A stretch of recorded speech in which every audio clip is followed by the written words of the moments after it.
This season, Instacart has your back to school. As in, they've got your back to school lunch favorites like snack packs and fresh fruit. And they've got your back to school supplies like backpacks, binders, and pencils. And they've got your back when your kid casually tells you they have a huge school project due tomorrow. Let's face it, we were all that kid.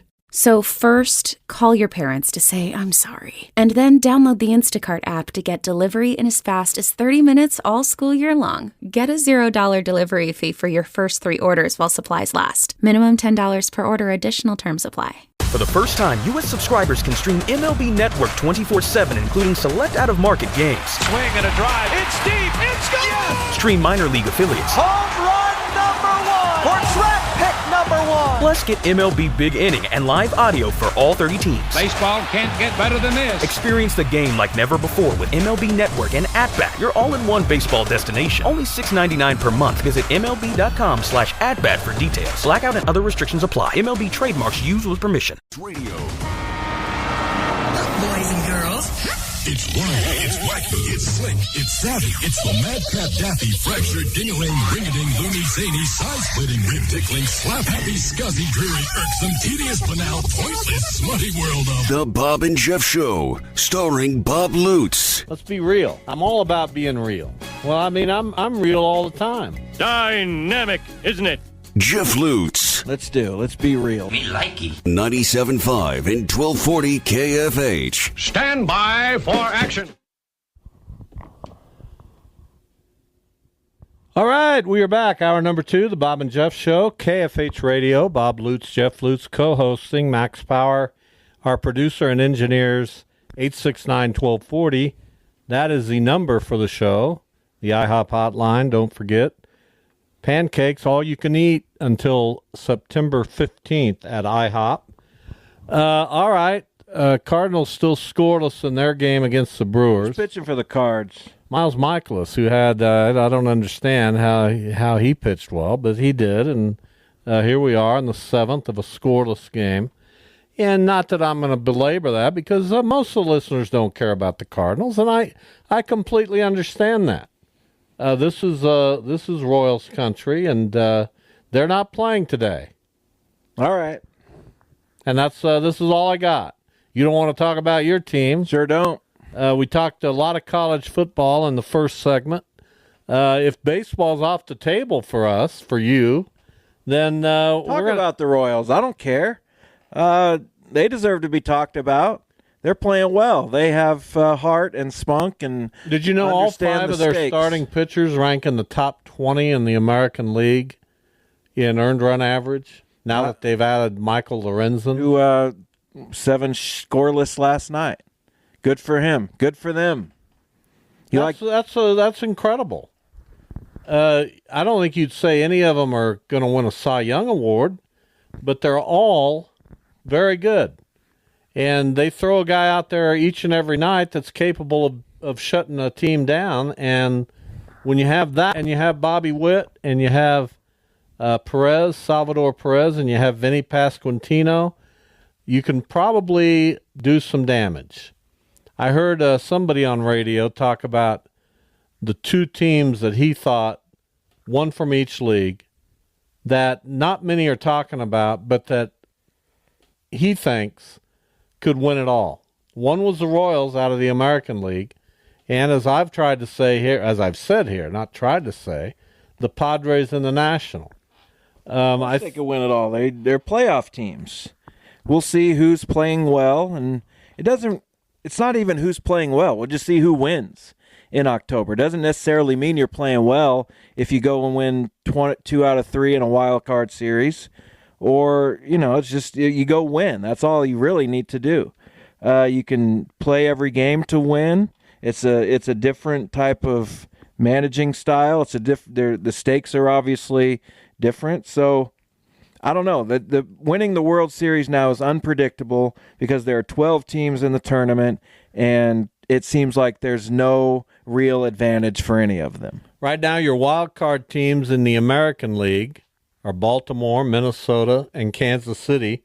Boston's 3.5 games out of that chase, and Tampa's 6.5 games out.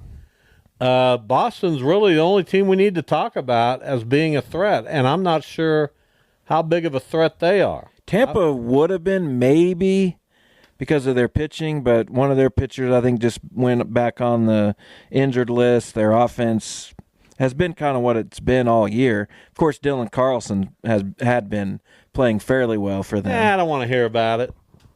Well, that's another one that it's just unbelievable. Of course, Dylan Carlson, former Cardinal. And then in the National League, the wild card, Arizona, San Diego, Atlanta. Atlanta's righted its ship a little bit, but the Mets are only a game and a half out. The Giants 3.5 out. And then the Cardinals at 5, the Reds at 5.5, the Cubs at 5.5. I suppose feel like to be in the race, I not suppose good. You say they're not completely out of it, but they're completely out of it. You'd think, but it's 5. It's 5 games. And that could change in a week. But you got to pass the Giants and the Mets. And the Mets are playing well. I told you Francisco Lindor is a great player. And he might win the MVP. No, he won't. Don't be crazy. Shohei will, but he could finish second. And don't get crazy on me. He's got 20. He's hitting 266 with a 815 OPS, 5.5 WAR. I'll give him that. I guess he's really good defensively. He's good offensively. He's good offensively. Steals some bases. He's a good player. I don't know that I think of him now as a great player. But he is. I don't think so. Oh, okay. Did you read Jeff Passan's article? No, I don't read Jeff anymore. You don't? What'd he say? Just read it. What'd he say? Stole the virtues of Francisco Lindor. He's a good. I don't think you can come away from that and say he's not a great player. I just don't. He's a good player. No, he's a great player. I don't agree. I'm sorry. Name 5 players better than him in the National League. Okay, you want me to? Yeah. All right. Hold on a second. And I'll do that with ease. No, you won't. Of course I will. There aren't. It's what I do. There aren't 5 National League players better Here's than what him. I'm going to say right now. I'm going to go look at this home run list. And No, I'm not looking at home run lists. I'm looking at WAR. And I don't even think WAR is a great way to completely gauge. Shohei Ohtani. Too bad he got hurt, but I think Ketel Marte's had a better year than having a better year. He's not Lindor. a better player. 30 homers. Ketel Marte is hitting. He's got a 930 OPS, so 100 more than 100 points better than Lindor. A 298 batting average. Francisco Lind. I think Ohtani, Marte are better. And that's I'd probably put Lindor third. But that's not a great player? No, because I'd put Really? Matt Chapman fourth, and Matt Chapman's not a great player, and he's got equal WAR to Lindor. There is up to 2 great players in the National League this year.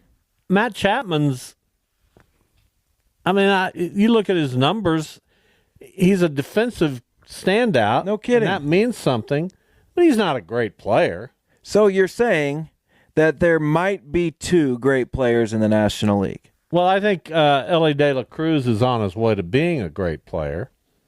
There's no on this way, either great or you're not. Well, what about Marcell Ozuna? No, okay, he's had a fantastic year. Francisco Lindor is on a Hall of Fame track. Marcell Ozuna probably is not. Probably. Well, I don't think he Puts is up- either, but you're talking about a great player this Hall year. of Famer is pretty great. This year, Marcell Ozuna is a great player. Right. And by the way, remember when I talked to you about Victor Scott a moment ago? He's 3 for 3. And if you can unlock that guy, that's a potential great player too. Victor Scott's great, but Francisco No, I Lindor. didn't say. Did I say he's great? So I said potentially he's great. okay, well The potential is in that kid to be a great player. your standard for great is best player in the league. That's it. No, not necessarily. I'll tell you this: Aaron Judge, Bobby Witt, Gunnar Henderson, Juan Soto, They're all great, and they all play in the American League. Right. I wasn't all talking. great. We were talking about the National League. Jose Ramirez, great player. What, now you don't even believe in him? I don't believe in anybody. You're a sad individual. You're a pathetic excuse for a fan. If you're so good, Jose, go win us a game like Aaron Judge did.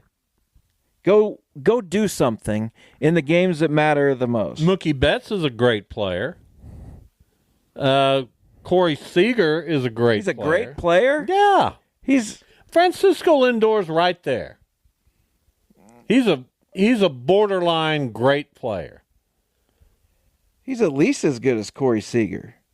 You know, I would have said, is Nolan Arenado a great player now? He was. Was Paul Goldschmidt? He was, yes. Why aren't they great anymore? So you lose it. Is Salvador Perez Same a great reason player? Walter Johnson isn't great anymore. Is Salvador Perez a great player? Man, it's hard to say no to that. Because every time you think that he isn't, he proves basically that he's still got it. He's nowhere in the discussion in WAR. Nor will he ever be because he doesn't walk and he's not a good base runner and his defensive metrics have typically not been good. What he is a tough out and a leader and the backbone of a franchise. That's going to be, we were talking about easy Hall of Fame cases early, Joey Votto and Mike Trout. Salvy's going to be a tough one. That's going to be a tough one. To be basically the best at your position offensively for a decade or more, that's going to carry some weight, but so many other things drag him down. Now, let me ask you this, and I'm afraid Victor Scott just got picked off, so that doesn't bode well for my... This team drives me bananas. Now I've even forgotten what I was going to ask you. Let me ask you this. That's not going to jog a 70-year-old memory. What did I just talked about? Salvy Perez. Yeah, it's not going to jog. Let me ask you this: is Yadier Molina a Hall of Famer? Probably. Not first ballot. It's going to be close. The greatest defensive catcher in history. I bet he'll get over 50% of the vote on the first ballot. And whatever happens after that, he'll be in at some point. Doesn't he have the respect of everyone the longevity? There's so many guys that are going to look at the WAR, and that's all they look at, and they don't really delve into it as much as maybe they should. The fact that he played at a high quality for so long. Now, the last year wasn't very good, but up until then, it was pretty good. Right, he was basically good. Catchers don't do that. Throughout his career, and he had really good offensive years. The beginning and tail end of his career were not great offensive years, but several in the middle, he did have really good years. Whatever. We do the best we can. And I'm addicted to the game of baseball. That's just all there is to it. I can't get enough. When the season's over, I'll be in a depressed state. You can come over and watch the Pacers. No, I don't watch the Pacers. What I do is watch Hot Stove with my friend Anthony Castrovents. Good guy. We did kind of hit it off, you know. I wanted to introduce myself to him, but I couldn't place him until he was here for the statue unveiling. Until we were leaving. Writing about it for MLB.com. It's like, I know I've seen that guy everywhere. You never give the background of anything. You leave that up to me. And I'd take care of it. And then I was like, oh, that's Anthony Castro. Why are you ignoring me? Because you were ignoring me. I was telling a story, and you trampled all over it. Well, that's why. We just held the fastest man in history at third on a base hit to right with one out. What do you think of that strategy? What's the strategy now? Victor Scott had to kind of wait to see that the ball got through, so I didn't see that part of it. So now I understand better why he was held. Forget what I said. I thought he'd been picked off. No, they called him safe. They challenged it. It was very close, but they upheld the ruling. All right, we're going to get with Jim Johnson here shortly, a guy I've known for a while now. He's on the board of League 42. Max, let's go ahead and give Jim a call. He's on the board of League 42, and he's involved in an event that we're going to talk about very shortly. So we look forward to that. What is it?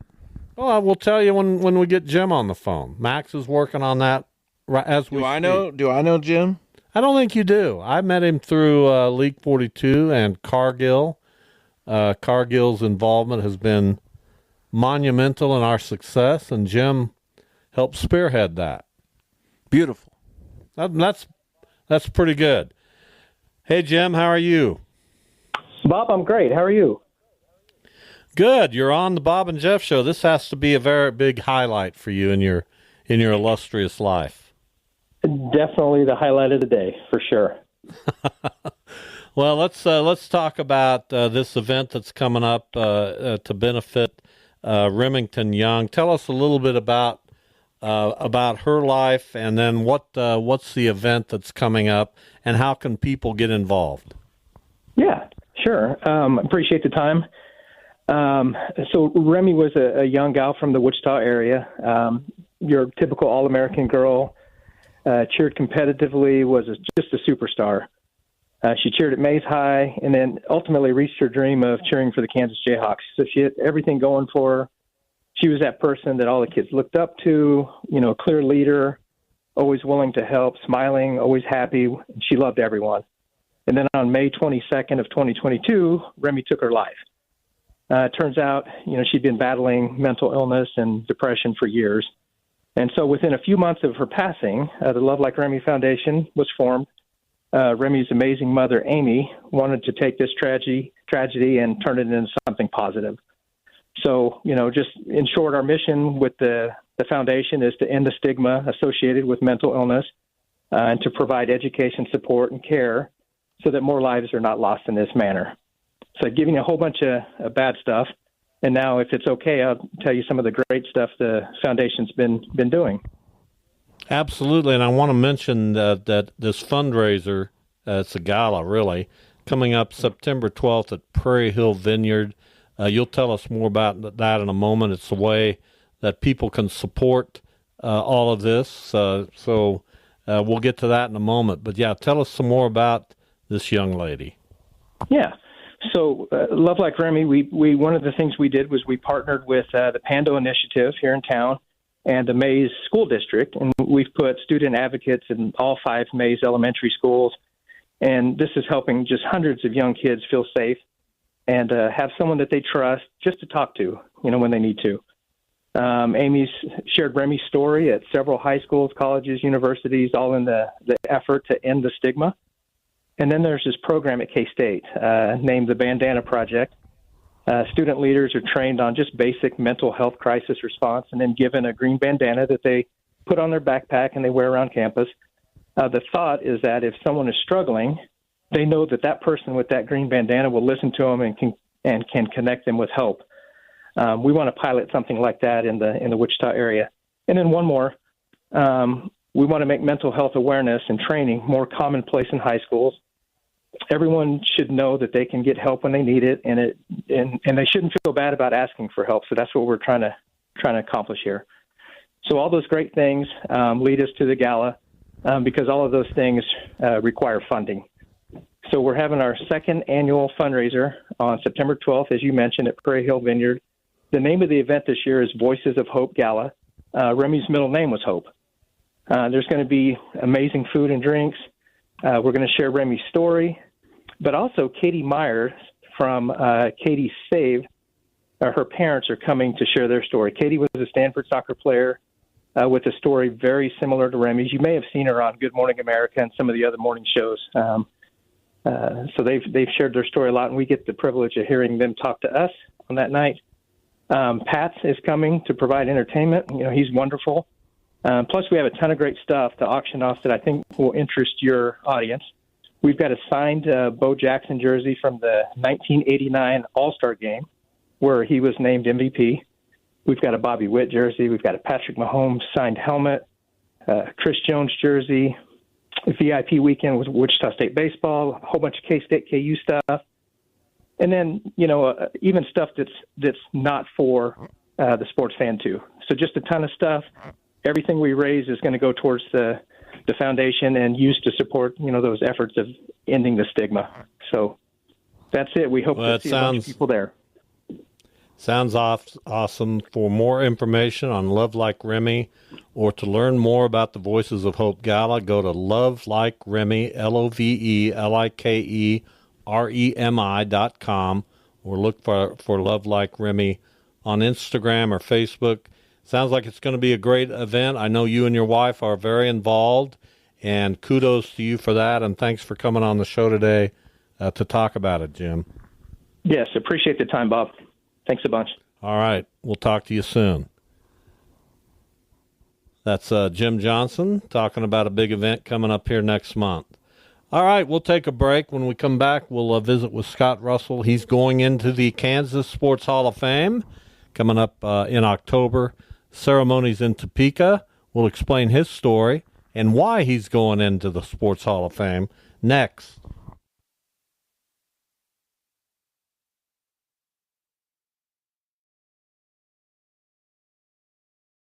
Temp check. What kind of summer are we having this year? A family road trip summer? A beach bum summer? Or a wake me when the sun sets summer? With Instacart, choose your own adventure and skip the shopping side quests. Where available, you can get ice cream delivered to your hotel, sunscreen to the pool, or cold brew to your bed. Well, door. In as fast as 30 minutes. Wherever you find yourself this summer, you can get the goods. Download Instacart for free delivery on your first 3 orders. Offer valid for a limited time. Minimum $10 per order. Excludes restaurants. Additional terms and fees apply.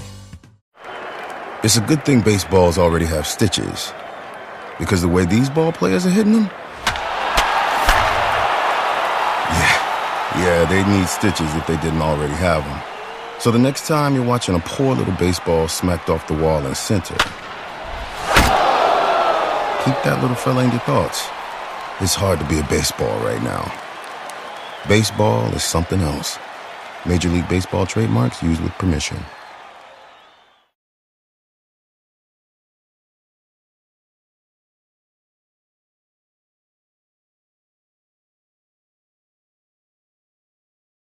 This is the Bob and Jeff Show. I am snake bitten trying to get guests on the show. I feel like I'm no longer in my zone.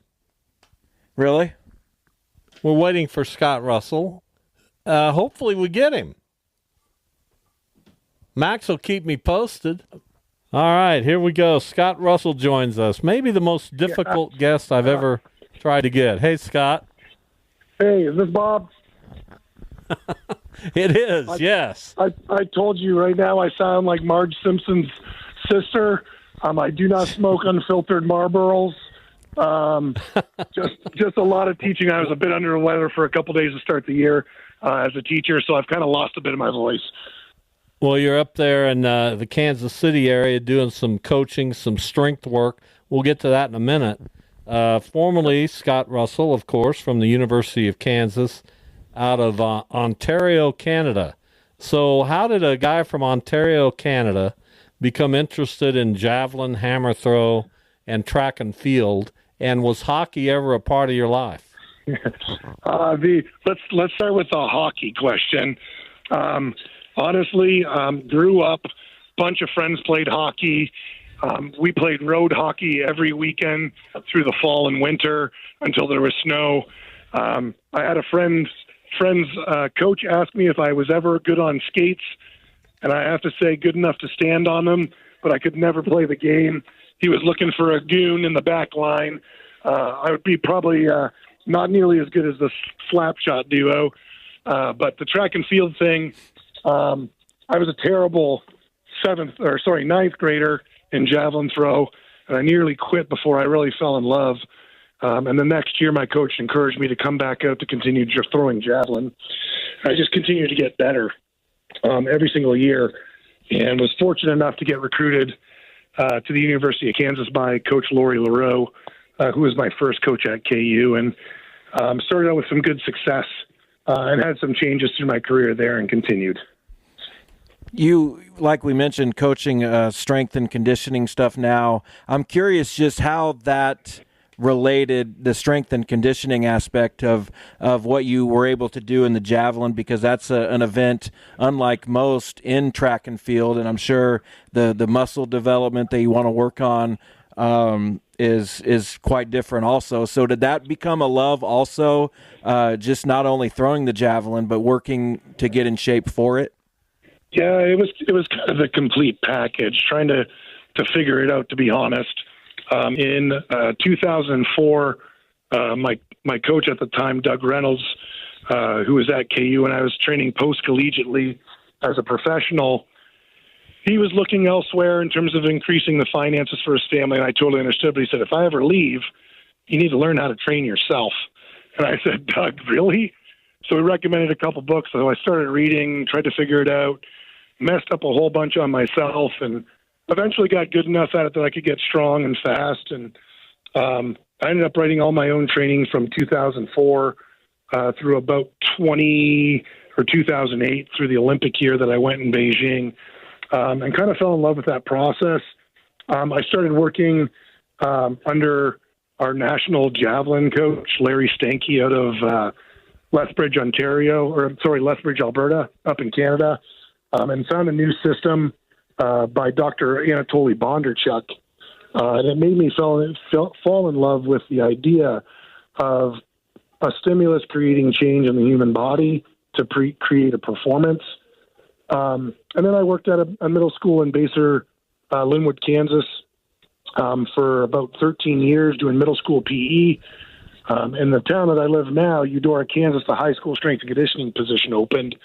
And I would totally regret not applying for it because my kids are in the school district. And was lucky enough to get an interview. They offered me the job 2 days later, and I couldn't resist it. It was difficult to change, but it's been one of the better decisions I've made for my family, as well as the community I live in. Now, teaching at Eudora High School, I got to take all of my failures and successes of training myself, and I get to help a bunch of young students learn how to train and perform in their own sports, and hopefully help them along the way achieve some of their goals. Scott Russell is our guest. He is going into the Kansas Sports Hall of Fame, coming up in ceremonies in Topeka in October. You mentioned earlier in the interview, Scott, that you almost quit as a ninth grade javelin thrower. So I'm curious, based on that, what happened to spark your interest again? What did you unlock? And what are the keys to being a successful javelin thrower? Honestly, the interest came because my brother was an athlete and older than me. So was my older sister, Angela. They were a couple years ahead of me in high school. So I always had them kind of as influences in what I did. So I was always trying to beat my brother at the things he did. And freshman year, I was terrible. And something clicked my sophomore year. I was very lucky to kind of let my high school coach out of Windsor, Ontario, Brenton High School, talk me back into coming out. And that next year, I won our provincial championships for under 15. That's the hard thing in the sport. To give the best kind of example is you can take a baseball and you can throw through the middle of that baseball through a lot of different angles. But imagine trying to throw a 9-foot-long stick through a can of soup to get a clean flight. And that's the difference between throwing really far and maybe being off 10 or 20%. It's such a technical event that you're off a little bit, you lose 10 or 20% of the throw.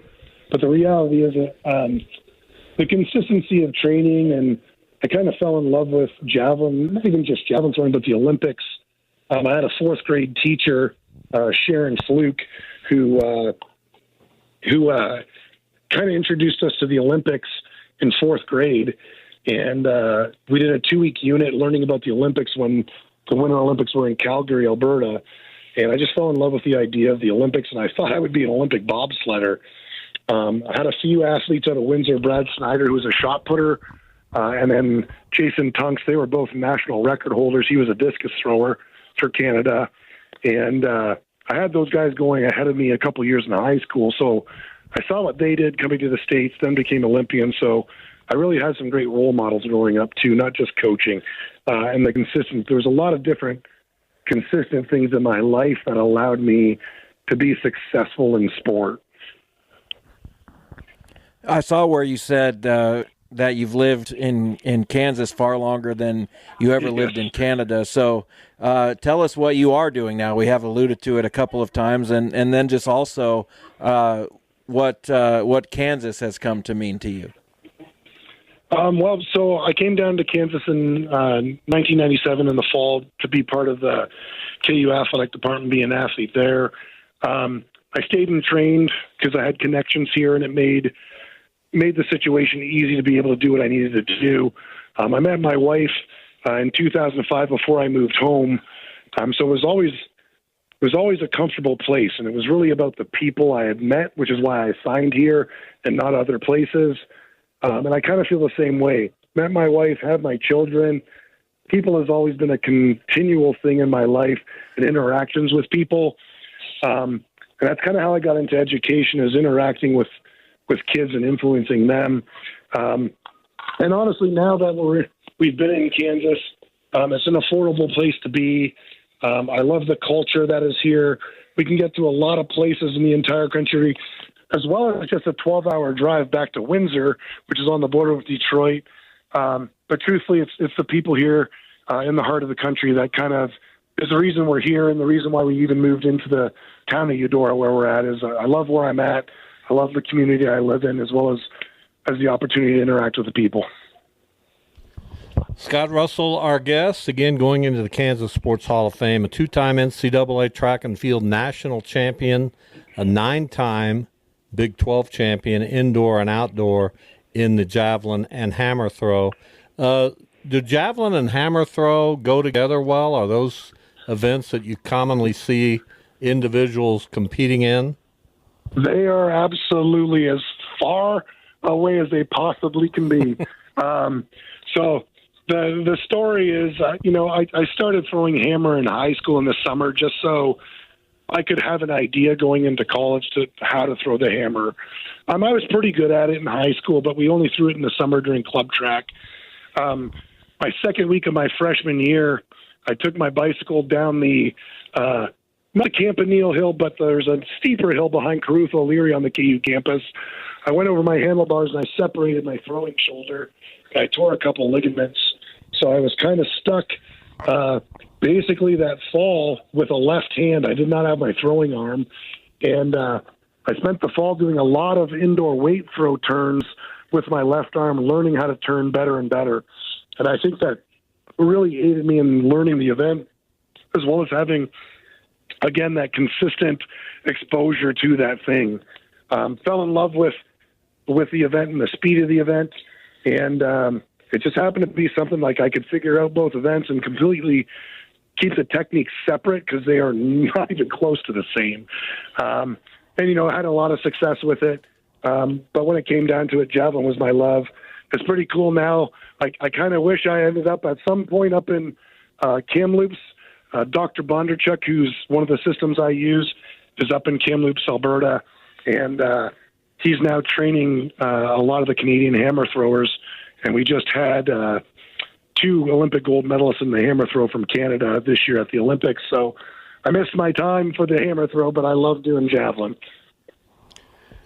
Interesting story. I didn't think those two were very well related, but it shows your athleticism to be able to conquer both. Scott, thank you. I know it's a big honor for you. How do you feel about going into the Kansas Sports Hall of Fame? It's cool. Honestly, before it started, I didn't really know about it. Being that I was born and raised in Canada and now become an American, and now I live here, the opportunity to be recognized for my own accolades, but truthfully to be recognized with some of the people that are also being recognized. Their names stand well above me, and it's a true honor to be recognized for the Kansas Sports Hall of Fame for sure. You made it through. Your voice held up. Good job. So glad you caught me on a good day this week. To us, you just sound Canadian, so we love it either way. Oh, fantastic. I'm a Canadian Marge Simpson. Thank you, Scott. We appreciate it.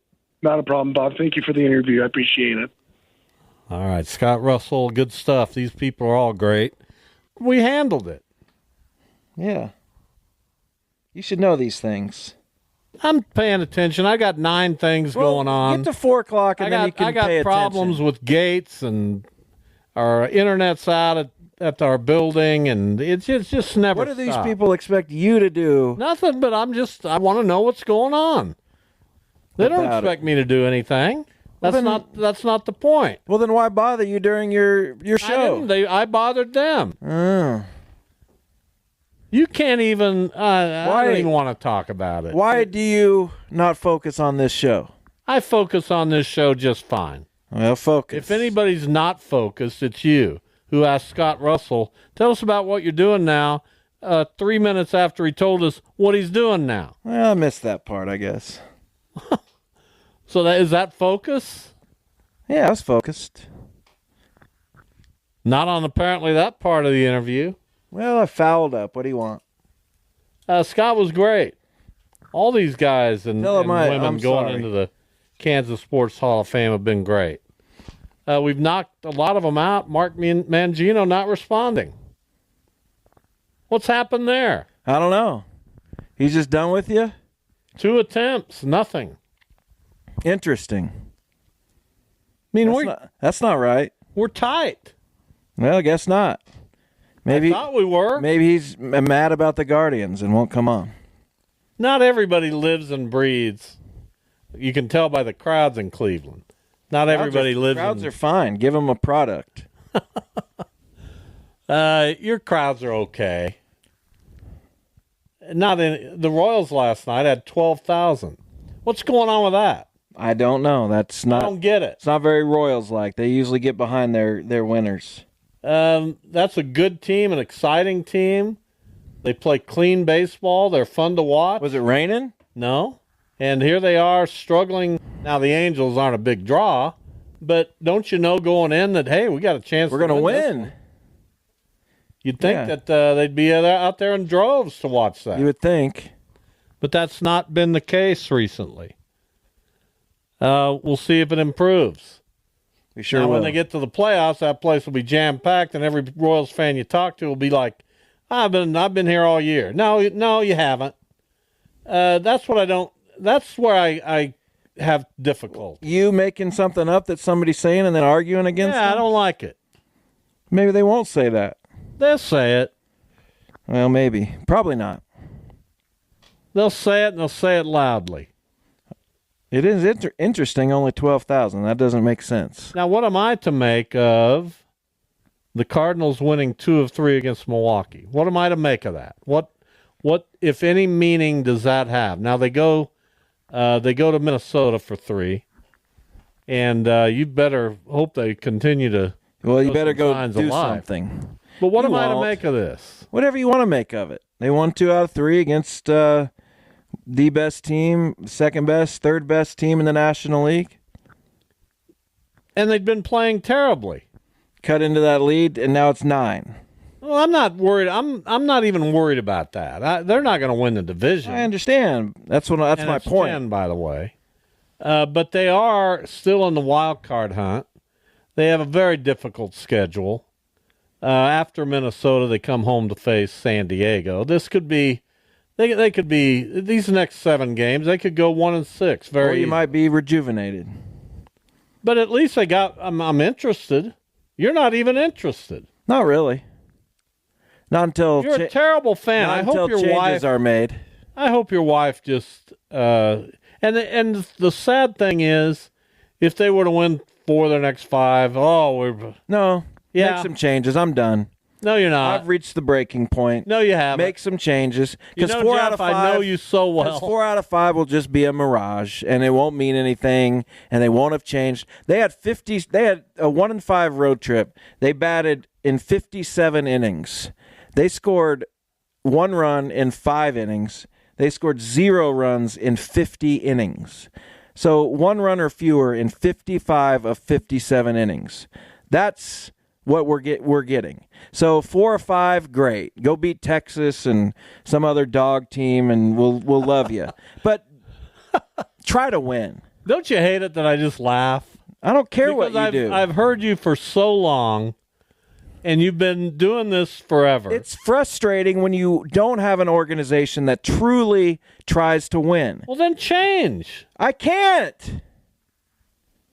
Change Don't it say up. something dumb. Don't say something dumb. If you know I'm not going to change. If you feel that way about the Guardians, and you feel like it's hopeless, it is hopeless. Then why stay with it? Because there will be a day. I thought you were going to the Mets. There will be a day when David Blitzer takes over as owner. There will be a day, hopefully, when Chris Antonetti and Mike Chernoff go elsewhere, and maybe there will be a different approach.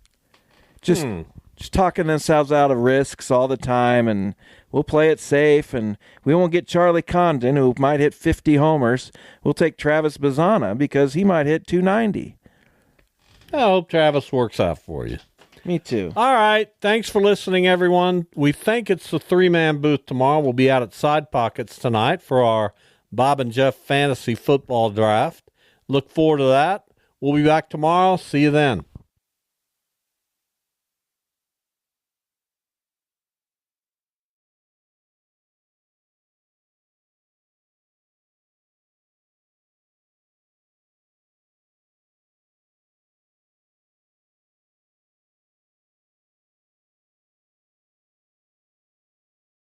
Trying to figure out what to eat for dinner yet again? With Knorr sides and bouillon as your not-so-secret ingredient, you can skip the drive-thru and do dinner at home.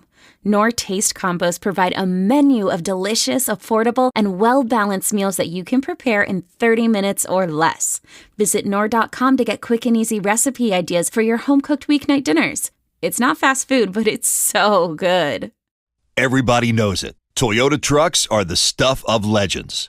Rugged, durable, everlasting. Toyota makes trucks that just don't quit. And now Toyota is driving that legacy toward the future with 2 of their most powerful trucks ever, the new Tundra and the all-new Tacoma. In a half-ton Tundra, you can rule the roads. From the comfort of a spacious cabin with connected tech and plenty of hauling power, the Tundra is ready to work hard and play even harder. Or check out the all-new 24 Tacoma, redesigned and electrified to maximize your adventure. With a bevy of available off-road driving and power transfer modes, you will effortlessly crush the conditions. And with the Tacoma's reimagined interior, you'll do it in style. And right now, your local Toyota dealer has more vehicles in stock and is making delivery on new vehicles almost every day. So don't wait. Buy a Tundra or Tacoma today. Visit buyatoyota.com for deals and more. Toyota, let's go places.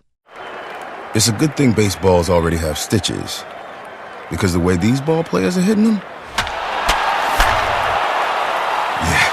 Yeah, they'd need stitches if they didn't already have them. So the next time you're watching a poor little baseball smacked off the wall in center, keep that little fella in your thoughts. It's hard to be a baseball right now. Baseball is something else. Major League Baseball trademarks used with permission.